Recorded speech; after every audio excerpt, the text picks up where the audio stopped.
story you are about to hear is true.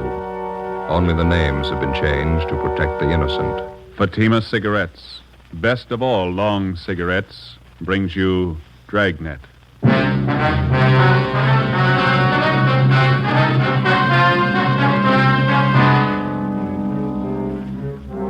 You're a detective sergeant. You're assigned to homicide detail. A woman is knifed to death in her home. The body bears the mark of inhuman attack. The killer escapes. Your job, get him.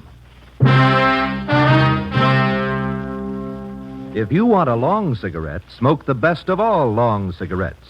Smoke extra mild Fatima. Yes, Fatima is the king-size cigarette which contains the finest Turkish and domestic tobaccos superbly blended to make it extra mild, to give Fatima a much different, much better flavor and aroma than any other long cigarette. That's why Fatima has more than doubled its smokers coast to coast. Enjoy extra mild Fatima yourself. Best of all long cigarettes. It's wise to smoke extra mild Fatima. It's wise to smoke extra mild Fatima.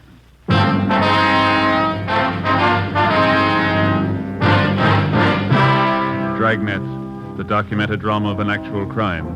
For the next 30 minutes, in cooperation with the Los Angeles Police Department, you will travel step by step on the side of the law through an actual case from official police files.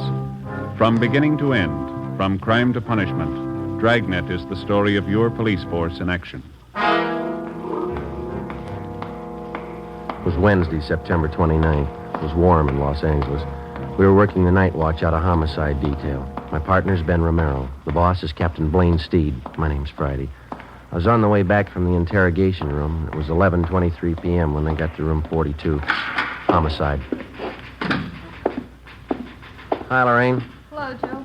Like type this up for me? It's a dead body report. Yeah, okay. Thank you. Joe, How you doing? they bring Palmer in yet? He's in the interrogation room. Captain's with him. What's his story? He claims he had nothing to do with it.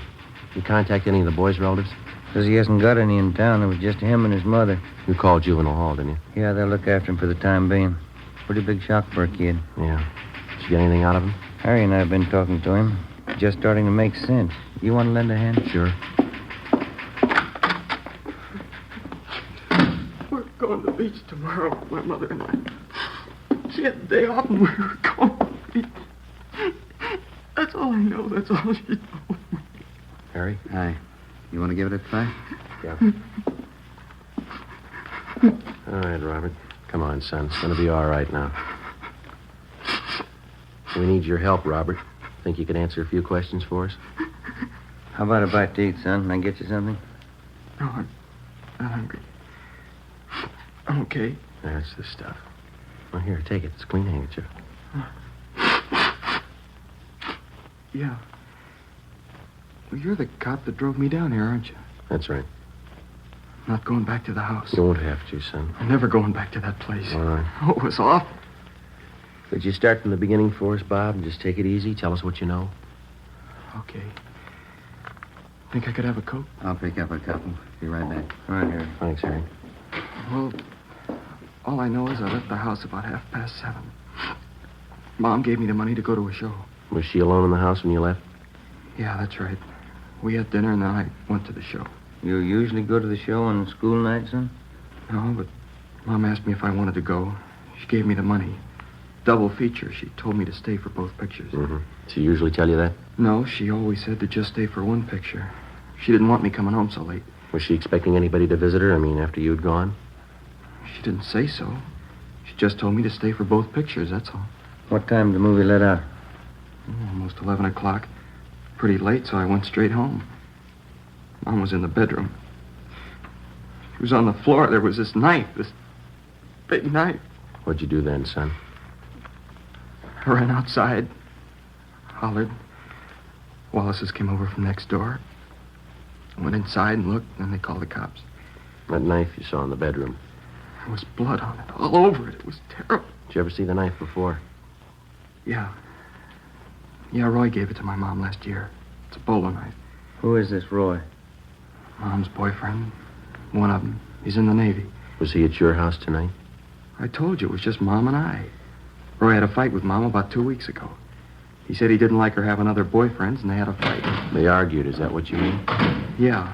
And once Roy slapped my mother. You want one of these, Joe? No, thanks, Harry. Oh, there. There's your Coke, Robbie. Oh, yeah. Son, did you know most of your mother's friends? Most of them, yeah. Can you think of any of them who might have wanted to hurt your mother? I don't know. Roy Palmer, maybe. He was mad at her. He's the only one I can think of. I don't know. I don't want to think about it anymore. All right, son. We won't bother you anymore tonight. Thanks a lot. Yeah. Ben. Mm-hmm. You want to follow through with juvenile hall, see that the boy's taken care of. Okay. You going to be in the interrogation room? Yeah, I got a few more questions for Roy Palmer. Right. Check you later. Okay.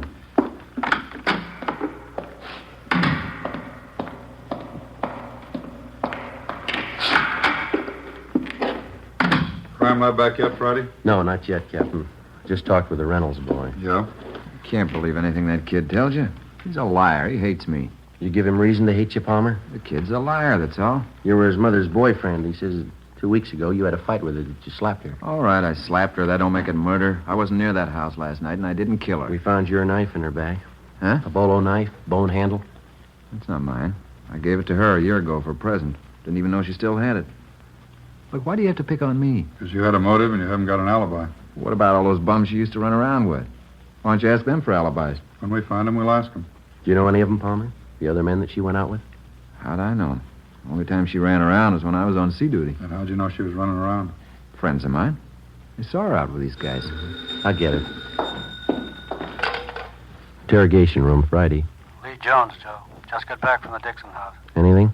Off to a fast start. Leighton Prince checked the murder weapon, that knife. Dusted the handle. Yeah? Fingerprints, perfect set.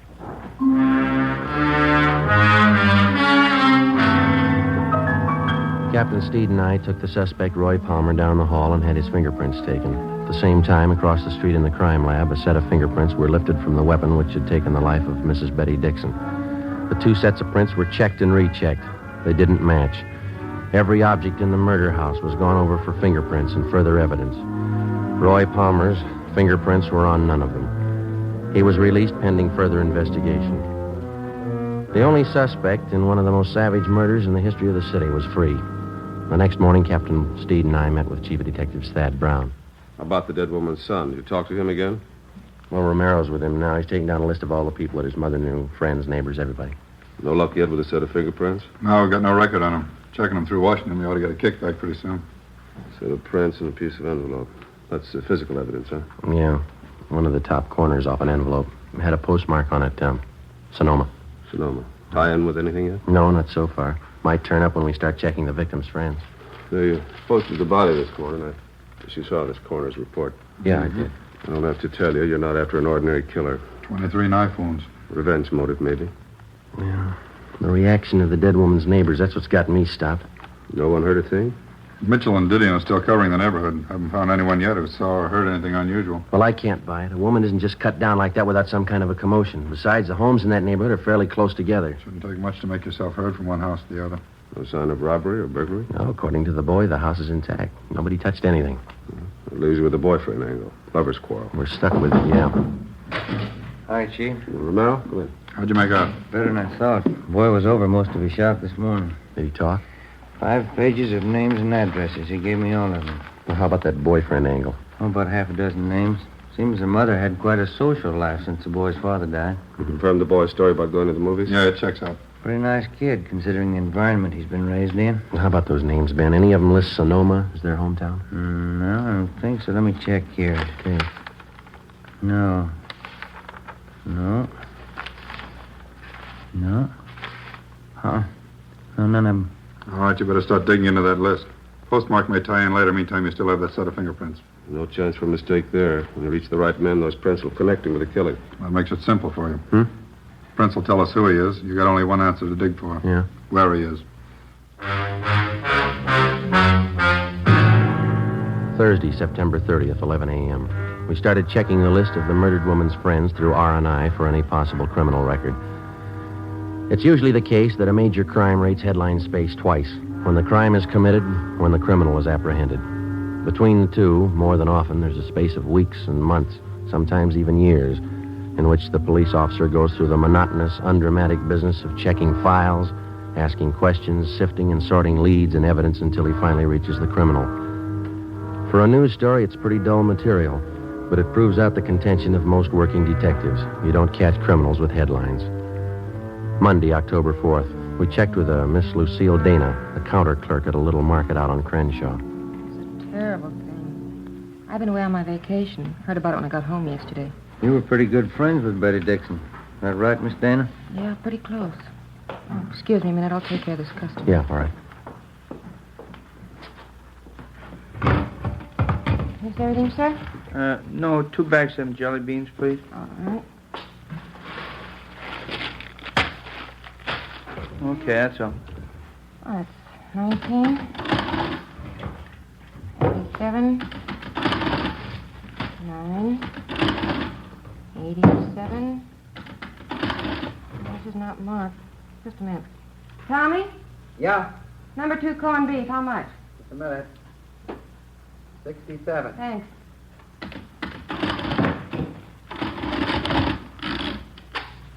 $2.17 out of 5.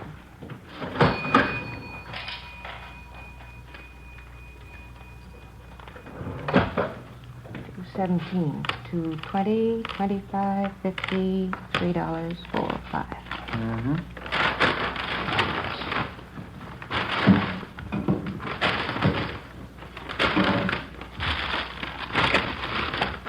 Thank you.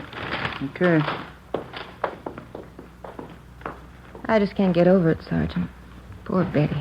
We understand that you used to go out with the Dixon woman, Miss Dana. Do you know most of her close friends? Well, most of her men friends. We used to double date a lot together. Mm-hmm. I wonder if you'd take a look at this list of names that we have here. All right. Let's see. Mm-hmm. Now, does that about cover all her boyfriends, all that you knew of anyway? Yeah, I think so. Let's see. Tony Morse, Galbraith, Al O'Neill. You don't have Floyd down here. Who was that? Floyd who? I never did know what his last name was. He used to take both of us out, Betty and I. Seemed to like her quite a bit. When's the last time she was out with him, do you know? Oh, 5 or 6 months ago at least. Kind of strange. How do you mean? Floyd. Jealous, you know. Hot temper. Said he was Spanish, but he had a light complexion. Oh, excuse me, please. Sure. Yes, sir? A pack of that mint gum and some lighter flints, please. Yes, sir. 25. Thank you. All right.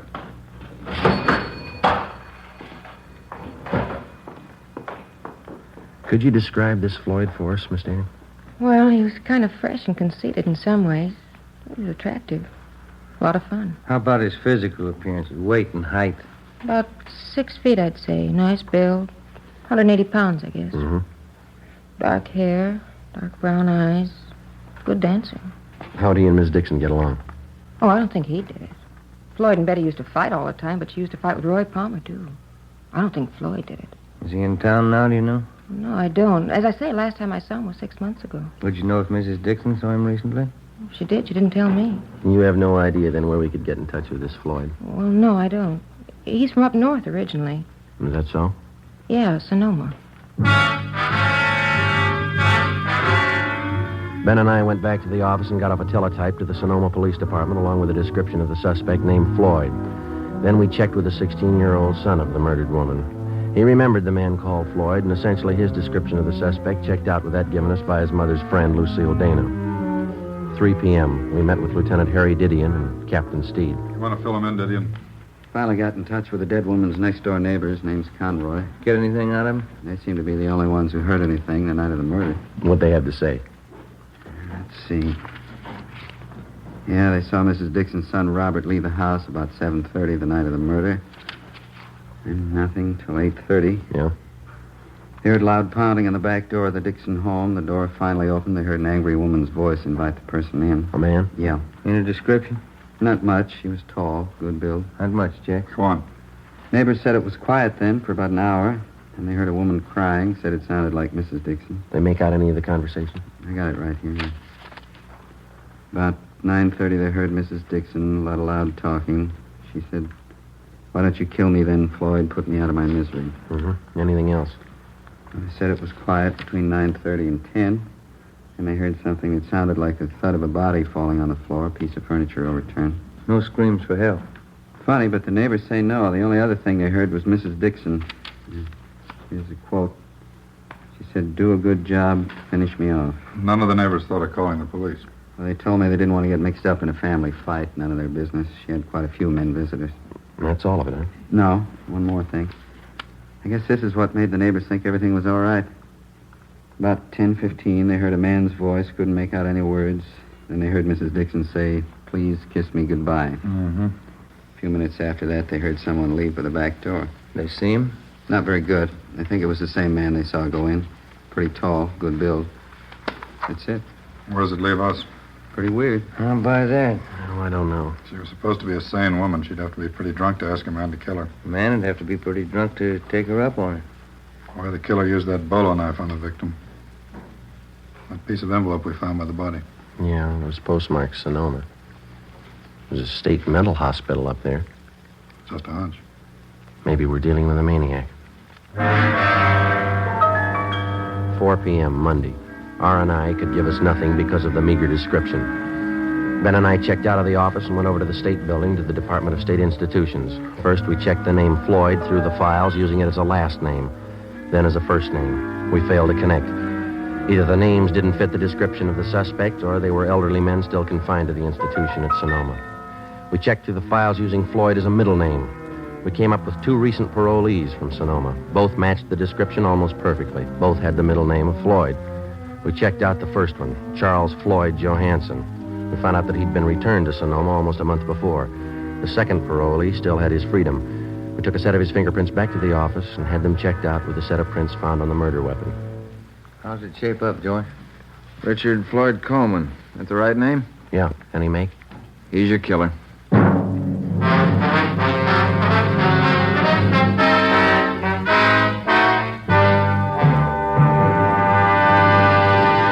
You are listening to Dragnet, the case history of a police investigation presented in the public interest by Fatima Cigarettes. If you smoke a long cigarette, it will be in your interest to listen to a typical case history of a Fatima smoker. It's the case of skating star Helen Davidson of the 1951 Ice Capades. This is her actual signed statement. Recently, on tour with the Ice Capades, I've noticed more and more people smoking Fatima. You know why? If you like king-size cigarettes, you're bound to prefer the one that's extra mild. I know I do. And I agree it's wise to smoke extra mild Fatima. More and more smokers are discovering this every day. Actual figures show extra mild Fatima has more than doubled its smokers coast to coast. So enjoy extra mild Fatima yourself. The king-size cigarette, which contains the finest Turkish and domestic tobaccos, superbly blended to make it extra mild. You will prefer Fatima's much different, much better flavor. You will agree. It's wise to smoke extra mild Fatima. It's wise to smoke extra mild Fatima. The best of all long cigarettes.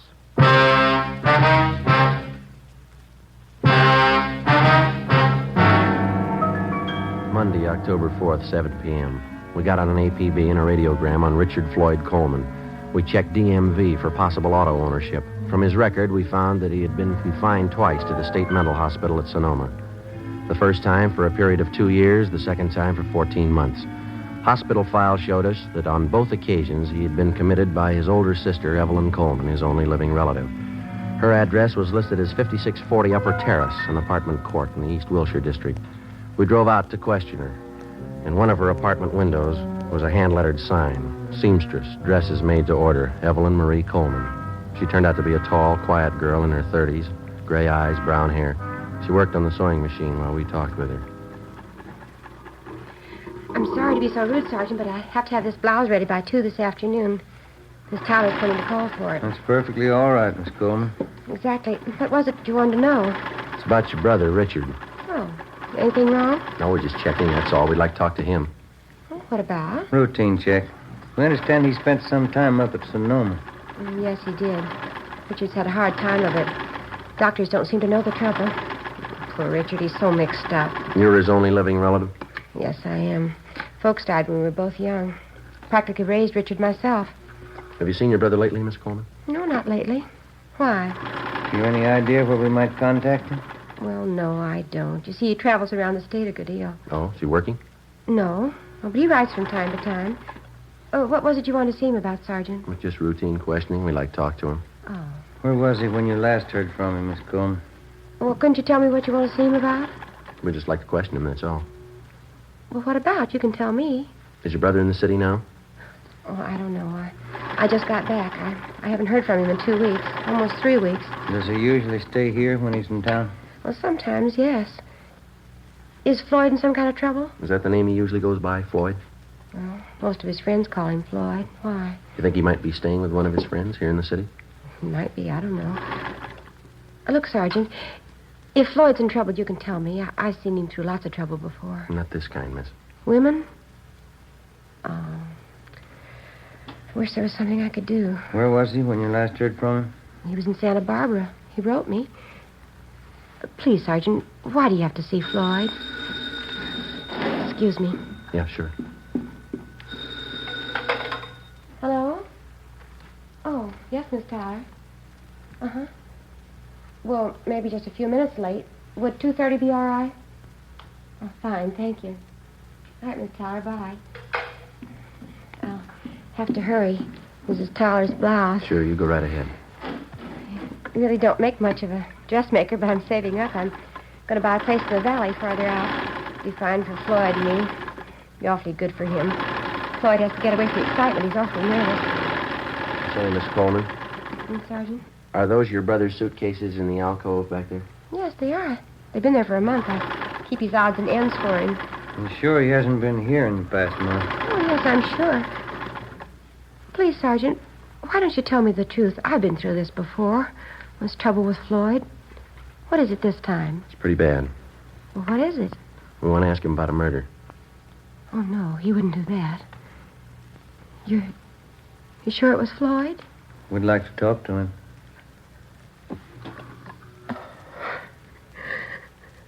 Floyd. Floyd. It didn't have to happen. I was going to buy a place in the valley. Floyd would have liked it there. I was going to take care of him out in the valley. Do you have any idea where we could find him, Miss Coleman? No, I don't. I don't know where he is. Santa Barbara, that's the last I heard. I've been worried about him. If he was in the city, would he come here to stay, ma'am? Well, he did before, yes, but I don't know about now. Does he have a car? No, not that I know of. No, I don't know what he's living on. He doesn't have any money. Who was the woman? Oh, Mrs. Dixon. Seems to know your brother pretty well. Oh, boy. You better grab that, Ben. Yeah, all right. Hello. Yes. That's all right. Thank you. Yeah. Mrs. Tyler, she'll pick up her blouse tomorrow.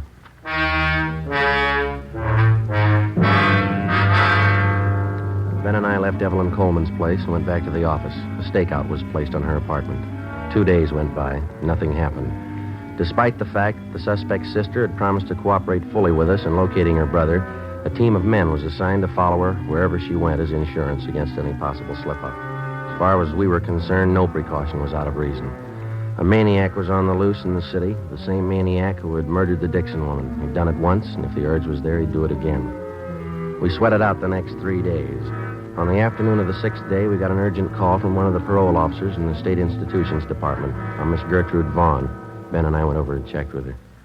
Call came in about 20 minutes ago, Sergeant. Man's voice. What do you have to say? He wanted to talk to me about the Betty Dixon case. Seemed nervous. You say you knew anything about it? I didn't want to frighten him off asking too many questions. I got the idea he had something he wanted to get off his mind. Well, did he mention anything specific? I mean, names, places, anything like that? No, but I got the impression he knew quite a bit about the case. What else? He promised he'd be here by 4 o'clock. Said he'd be ready to talk. Mm-hmm. Well, it's 2:45 now. All right, Ben. Okay. Pull up a chair. We waited. 3:15, 3:30, 3:45. No sign of the anonymous caller. 4 p.m. Still no sign. We waited. At 4:30, the office door opened and a tall, thin girl with brown hair came in and walked straight toward the desk of Parole Officer Gertrude Vaughn. We saw Miss Vaughn motion the girl across the room toward us. It was Evelyn Coleman. Sergeant, Miss Coleman? How are you? I know where Floyd is. I'll take you to him. 4:35 p.m. Ben and I left the state building with Evelyn Coleman, got in our car, and drove north across the city, according to her directions, until we got on Highway 66. We continued driving north out of the city. Evelyn Coleman sat quiet in the back seat, looking at her hands folded in her lap. Except for directions, she said nothing. Approximately 3 miles out of the city, she directed us off onto a county highway. We drove east for a few miles, then we turned north onto an unpaved road lined with eucalyptus trees. We'd gone a little less than a mile when she directed us to pull up. We can walk the rest of the way. Okay. It's not far. All right. All right. This way. Your brother been out here all this time? He didn't tell me. He called this morning. Supposed to get himself up. What happened? I don't know. He's worse now, I think. Could hardly understand him on the phone. Doesn't make sense. Is he alone now? He was when I left him. We go across this field here. Okay. Yeah. Is your brother armed? No. That it over there? Yeah. Shack by the trees. You'll see he's treated right.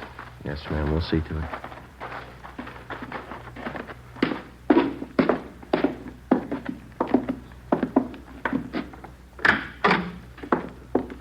Evelyn? Evie? I brought them in, Floyd. They'll take you back. I'm Richard Floyd Coleman. I want to tell you I killed Betty Dixon. All right, Ben. I wanted to marry her. She didn't want it. She dared me to kill her. I grabbed the knife. We can talk about it later, huh? She was lying on the floor. She said, "Kiss me goodbye." I held on to her. She seemed to go to sleep. We have to go, Floyd. You tell him, Evie, I loved her. You tell him that. Yeah, I will. She dared me to kill her. She said I didn't have the nerve. She asked me to. Yeah, all right. Come on. Try to tell him that at the hospital. Yeah. I'm not crazy. The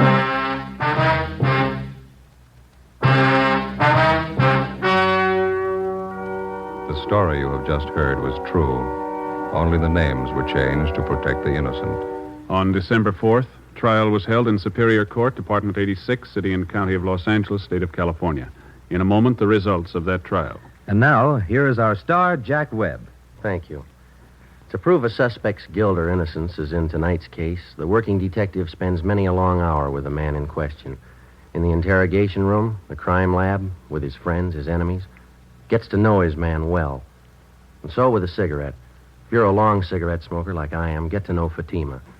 Live with it a while. Pack after pack, they're extra mild. Get to know the best of all long cigarettes. Smoke Fatima.